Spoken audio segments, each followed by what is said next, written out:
नमस्कार, मी प्राची घाणेकर आणि न्यूज 18 लोकमत मध्ये तुम्हा सगळ्यांचे स्वागत। पुढच्या अर्ध्या तासात घेऊयात जगभरातील बातम्यांचा वेगवान आढावा। कोरोनाच्या पार्श्वभूमीवर कॅलिफोर्नियात आणखी नियम कडक करण्यात आलेत। कोरोनाचं संकट पाहता सरकारने लोकांसाठी स्टे ॲट होम असा नियम काढलाय। त्याचसोबत या भागातील हॉटेल रेस्टॉरंटमध्ये जाण्यासाठीचे नियमही अधिक कडक करण्यात आलेत। गेल्या काही दिवसांपासून दररोज कोरोना बाधितांची संख्या मोठ्या प्रमाणात वाढत असल्याने सरकारने हा निर्णय घेतलाय। कॅम्ब्रिजच्या ड्यूक आणि डच हे सध्या 3 दिवसांच्या मँचेस्टर दौऱ्यावर आहेत। दौऱ्याच्या दरम्यान त्यांनी फूड बँकला भेट दिली आहे। कोरोनाच्या या संकट काळात या ठिकाणी काम करणाऱ्या लोकांचं त्यांनी कौतुक केलंय। या रॉयल कपलने तिथल्या स्टाफशी मनमोकळेपणाने चर्चाही केली आहे। ब्राझीलच्या सेंट पावलो या सर्वाधिक लोकसंख्या असलेल्या राज्यात कोरोनाची लस लवकरच लोकांसाठी उपलब्ध होणार आहे। पुढच्या वर्षी 25 जानेवारीला या ठिकाणी लसीकरणासाठी सुरुवात होणार असल्याची माहिती गव्हर्नर यांनी दिली आहे। आपण सध्या राष्ट्रीय स्तरावर कसं प्रत्येकाला लस देण्यात येईल याबाबत आराखडा आखत असल्याची माहिती त्यांनी दिली आहे। ब्रिटनच्या इतिहासातील सर्वात मोठा लसीकरण कार्यक्रम येत्या आठवड्यात सुरू होणार आहे। त्याच पार्श्वभूमीवर यूकेचे आरोग्य सचिव मॅट हॅनकॉक यांनी 8 डिसेंबरला वी डे म्हणून घोषित केलंय। यावेळी सुरुवातीला 800,000 डोस हे 80 वर्षांवरील लोकांना देण्यात येणार आहेत। तसंच लोकांना कोरोनाच्या लसीची वाटही पाहावी लागणार असल्याचं त्यांनी स्पष्ट केलंय। न्यूयॉर्कमध्ये कोरोनाच्या पार्श्वभूमीवर गेल्या काही दिवसांपासून शाळा बंद होत्या, मात्र आता त्या पुन्हा सुरू करण्यात आल्यात। सोमवारपासून शाळा सुरू करण्यात आल्यानंतर काही पालकांनी काही दिवस ऑनलाईन शिक्षण सुरू ठेवावं अशी मागणी केली आहे। त्यामुळे ज्युनियर आणि मिडल गटातील शाळा यावेळी ऑनलाईन पद्धतीने सुरू राहणार आहेत। मिशिगनच्या गव्हर्नर ग्रेचन यांनी कोरोनाच्या संकट काळात लॉकडाऊन वाढवण्याचा निर्णय घेतलाय।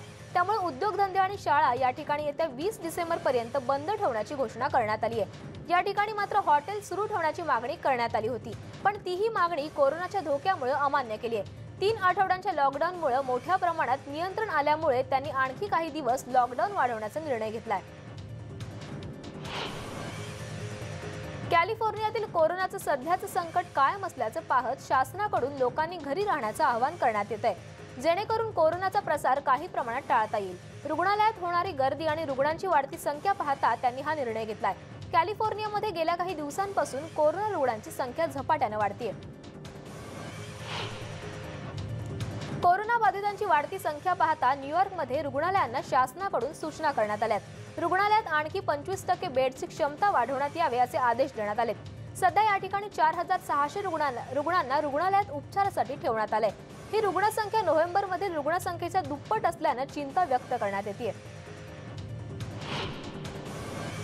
न्यूयॉर्कमध्ये एका बार मालकावर कोरोना प्रतिबंधित नियमांचं उल्लंघन करण्याचा आरोप होतोय आणि आता या व्यक्तीवर शेरिफच्या एका सहकार्यावर गाडी घालण्याचाही आरोप होतोय। पोलिसांनी त्याला अटक केली आहे, पण हा आरोप खोटा आहे असं स्थानिकांचं म्हणणं आहे। कोरोना संकटामुळे फ्रान्सच्या हॉस्पिटलमध्ये रुग्णसंख्या वाढतीये, त्यामुळे हॉस्पिटल प्रशासनासमोर कोरोना रुग्णांवरचे उपचार करण्याचं मोठं आव्हान आहे। पण या अतिरिक्त कामामुळे फ्रान्समधल्या अनेक शस्त्रक्रिया पुढे ढकलाव्या लागल्यात।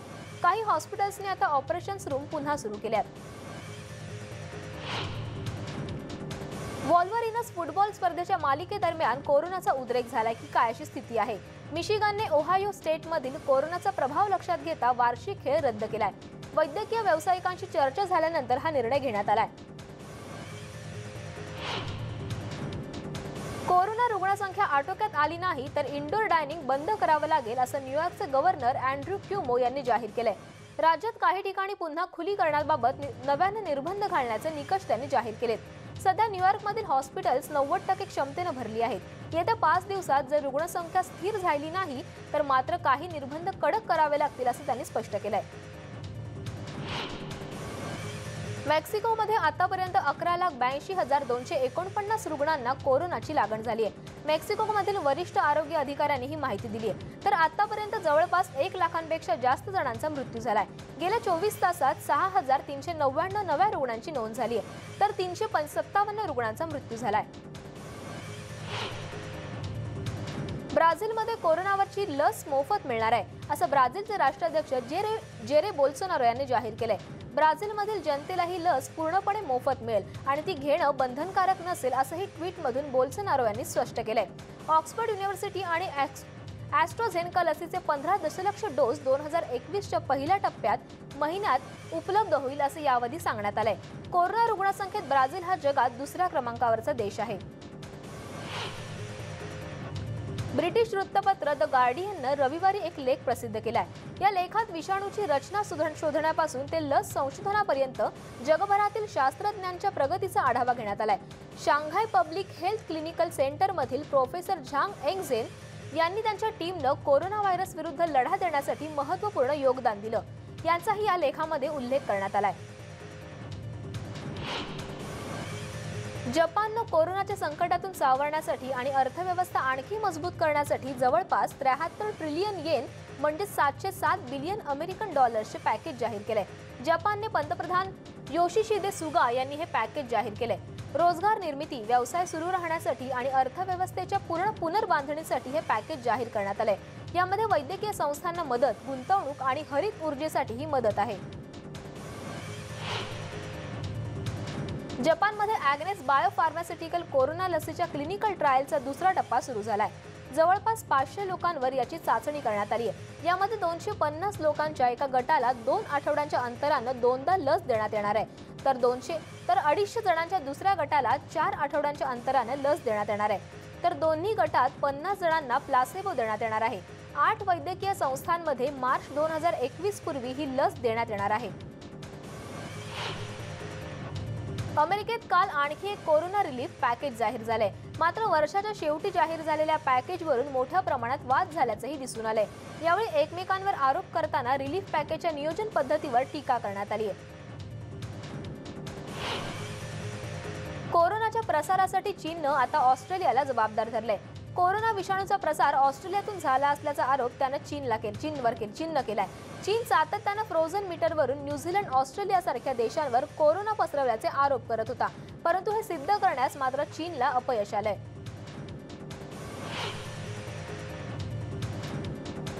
इटलीमध्ये वेनिस शहरात सेंट मार्क चौकात भरतीचं पाणी भरलंय।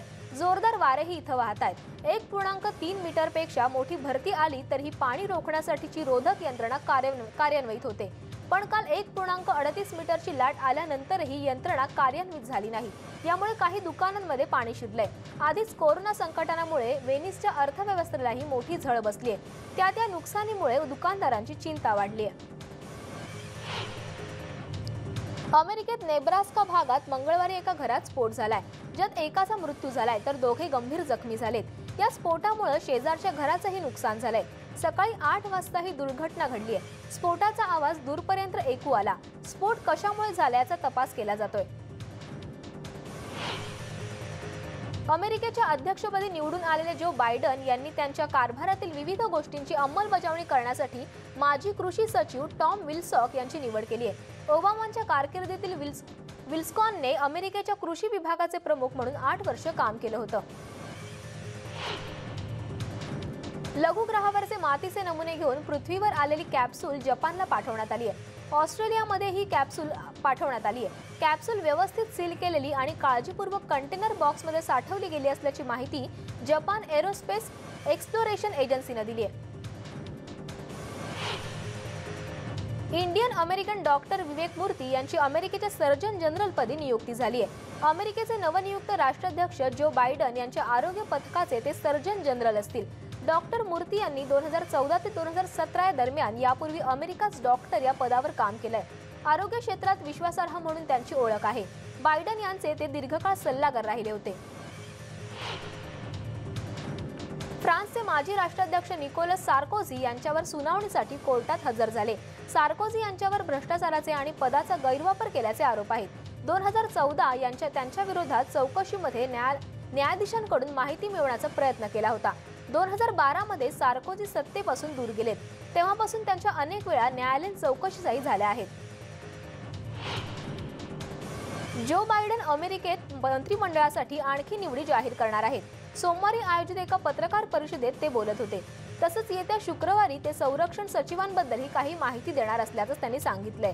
दरम्यान येणारा शुक्रवार हा डिफेन्स फ्रायडे असणार आहे असंही ते म्हणाले। बेलारूसचे ऑलिम्पिक कमिटीचे अध्यक्ष अलेक्झांडर लुकाशेंको यांना ऑलिम्पिकच्या कमिटीतून काढण्यात आले। त्यांना पुढच्या वर्षीच्या टोकियो ऑलिम्पिकमध्येही कुठल्याही प्रकारे काम करता येणार नाहीये। त्यांनी तब्बल 23 वर्षे बेलारूसची ऑलिम्पिक कमिटी सांभाळली होती। नवनियुक्त अध्यक्ष थॉमस बॅच यांनी सांगितल्याप्रमाणे बेलारूसमधील ऑलिम्पिक संबंधी लीडरशिपवर राजकीय हस्तक्षेप होता। पेरू देशात पोलिसांना तब्बल 200 मीटर लांबीचं टनल राजधानी लिमामध्ये आढळून आलंय। पोलिसांनी या टनलबाबत स्थानिकांशी बातचीत केल्यानंतर हे टनल तुरुंगाच्या जवळ असल्यानं कैद्यांनी याची निर्मिती केली असावी अशी शक्यता वर्तवण्यात येते। या टनेलच्या माध्यमातून कैदी पळ काढण्याची मोहीम आखू शकतात असं मतही त्या पोलिसांनी व्यक्त केलंय। पोलिसांकडून या घटनेचा अधिक तपास अजूनही सुरूच आहे। मिशिगन सरकार त्यांच्या शहरातील दूषित पाण्याच्या समस्येवर आता आणखी जोमाने काम करण्याचा विचार करतंय, जेणेकरून हे शहर शुद्ध पाण्यासाठी ओळखलं जाईल आणि शहरातील दूषित पाण्याचा ठपका कायमचा काढला जाईल। दरम्यान अमेरिकेच्या पर्यावरण संरक्षण एजन्सीच्या माहितीनुसार राज्याच्या निधी मदतीने 9700 लीड सर्व्हिस लाईन्सचं काम पूर्ण केलंय, तर आणखी 500 लाईन्सचं कामही लवकरच पूर्ण करण्यात येणार असल्याचं त्यांनी सांगितलंय। रशियाचे परराष्ट्र मंत्री सर्गियो लेव्हरोव्ह यांनी नागोर्नो आणि कारबाखमध्ये झालेल्या युद्धबंदीच्या निर्णयावरून समाधान व्यक्त केलंय, तर मॉस्को येथे ॲरा अवायझन यांची भेट घेतल्यानंतर ते कैद्यांच्या देवाणघेवाणीबद्दलही चर्चा करून तोडगा काढण्यास रशिया उत्सुक असल्याचं त्यांनी स्पष्ट केलंय। परराष्ट्र मंत्री माईक पॉम्पिओ यांनी सोमवारी वॉशिंग्टनमध्ये आपल्या स्लोव्हियन अधिकाऱ्यांचं स्वागत केलं। यानंतर परराष्ट्र मंत्री आंझे लोगार यांनी राज्य विभागातील सचिव पॉम्पिओ यांची भेट घेतली। त्यांच्यात परस्परांमधील व्यापार आणि इतर मुद्द्यांवर चर्चा झाल्याची प्राथमिक माहिती आहे।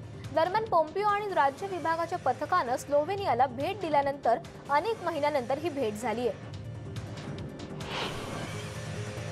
लिबियाच्या हाऊस ऑफ रिप्रेझेंटेटिव्हने सोमवारी परिषदेच्या कार्यपद्धतीच्या नियमांमध्ये सुधारणा करण्यासाठी समितीची स्थापना केली आहे। लिबियन हाऊस ऑफ रिप्रेझेंटेटिव्ह प्रवक्ते अब्दुल्ला ब्लेहेक यांनी स्पष्ट केलं की विचार विनिमयानंतर हाऊस ऑफ रिप्रेझेंटेटिव्हच्या कार्यपद्धतीच्या नियमांवर चर्चा करण्यात येईल आणि बदलत्या काळानुसार त्यात बदल करण्यात येतील।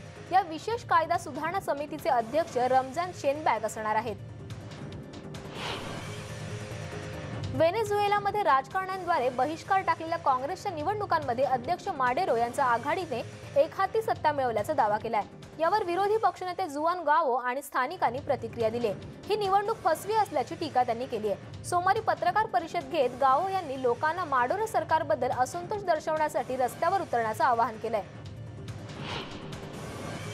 इथिओपियामधून पळून आलेल्या निर्वासितांसाठी शिबिरांमधील आयुष्य भयानक असल्याच्या तक्रारी आहेत, पण ज्यांना जुने आजार आहेत किंवा दुखणी आहेत त्यांच्यासाठी तर या शिबिरांमध्ये राहणं अगदी असह्य झालंय। या लोकांच्या नियमित तपासण्या होऊ शकत नाहीत, त्यांना नियमित उपचारासाठी डॉक्टरला भेट देता येत नाहीये, औषधं संपत आली आहेत। अशा परिस्थितीत शारीरिक आणि मानसिक दुखण्याचा सामना या निर्वासितांना करावा लागतोय।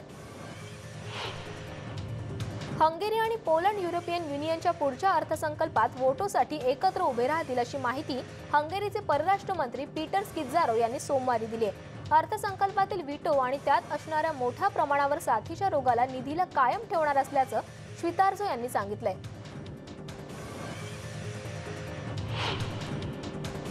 बुलेटिनमध्ये वेळ झाले छोटासा ब्रेक घेण्याची, कुठेही जाऊ नका, बघत रहा न्यूज 18 लोकमत।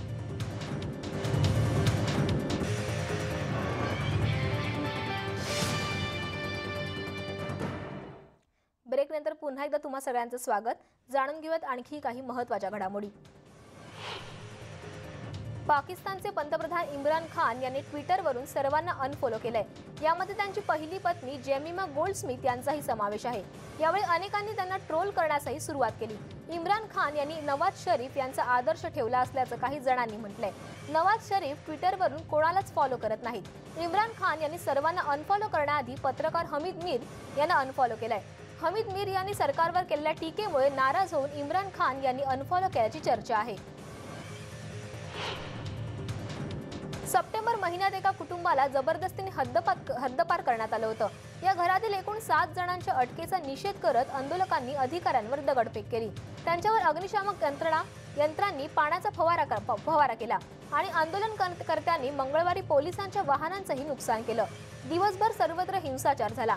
मे महिन्यात मिनियापोलिसमध्ये पोलिसांनी जॉर्ज फ्लॉयडला मारलं, तेव्हापासून पोर्टलँड वारंवार निषेध करण्याचं ठिकाण बनलंय। त्यामध्ये अधिकारी आणि आंदोलक यांच्यात हिंसक घडामोडी घडत आहेत. 2019च्या ख्रिस्टचर्च न्यूझीलंड मशीद गोळीबारात एक विस्तृत अहवाल जारी करण्यात आलाय, ज्यामध्ये 51 मुस्लिम उपासकांची हत्या करण्यात आली होती. त्या गोळीबाराच्या घटनेविषयी आरोपीनं हल्ल्याची योजना आखल्यामुळे अधिकाऱ्यांना तो कसा शोधता आला असा प्रश्न उपस्थित होतोय. हल्लेखोर ब्रेंटन टेरंट याने आपलं प्रोफाईल लो ठेवलं असून आपली योजना कुणालाही सांगितली नसल्याचं 800 पानांच्या रॉयल कमिशन ऑफ एन्क्वायरी अहवालातून स्पष्ट झालंय. दक्षिण कॅलिफोर्नियामधील अग्निशामक कर्मचारी सोमवारी वेगाने पसरणाऱ्या भ्रूष्ट आगीशी झुंज देत होते. कॅलिफोर्नियामधील सांता पॉला, लॉस एंजेलिसच्या उत्तरेस 65 मैलांच्या अंतरावर वेंटुरा काउंटीच्या परिसरात सोसाट्याच्या वाऱ्यामुळे आगीच्या ज्वाला सर्वत्र पसरल्या.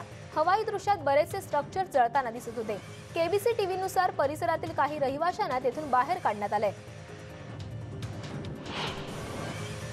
राष्ट्राध्यक्ष डोनाल्ड ट्रम्प यांनी 1972 उन्हाळी ऑलिम्पिकमध्ये सुवर्णपदक जिंकणाऱ्या आयोवाचे नामांकित कुस्तीपटू आणि प्रशिक्षक डॉन गॅबल यांना देशाचे सर्वोच्च नागरी म्हणून सन्मान केलाय. ट्रम्प यांनी ऑक्टोबरच्या प्रचार रॅलीत प्रेसिडेन्शियल मेडल ऑफ फ्रीडम निवडीची घोषणा केली होती. त्यावेळेस गॅबलला मंचावर बोलवल्यावर गर्दीत एकच जल्लोष झाला. व्हाईट हाऊसमध्ये हा दिमाखदार सोहळा पार पडला. ट्रम्प यांच्या कार्यकाळात देण्यात येणाऱ्या पुरस्कारांतील अनेक क्रीडा व्यक्तिरेखांपैकी गॅबल ही एक आहे. गॅबल हा आयोवा राज्य विद्यापीठातील एक चॅम्पियन कुस्तीपटू आहे.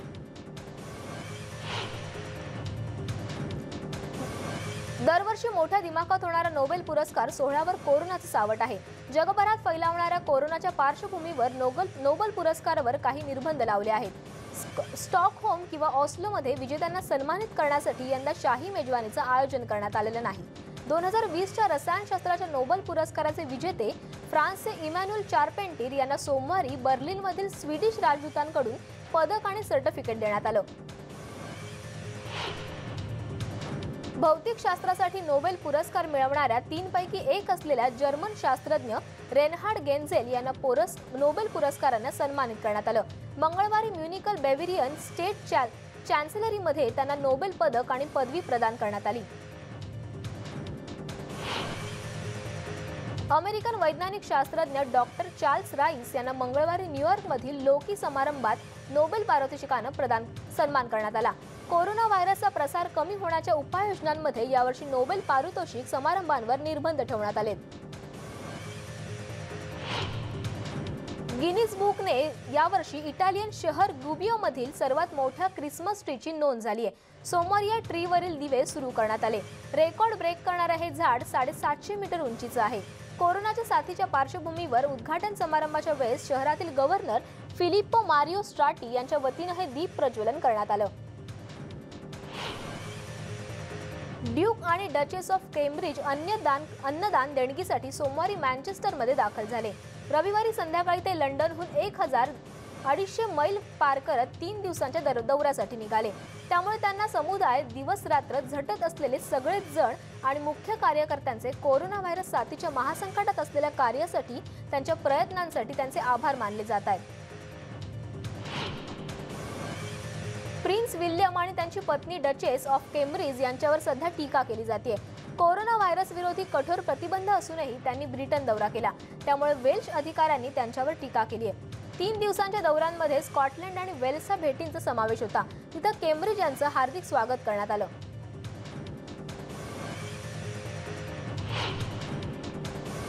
बुलेटिनमध्ये वेळ झाले इथेच थांबण्यासाठी, पण ताज्या बातम्यांसाठी पाहत रहा न्यूज 18 लोकमत.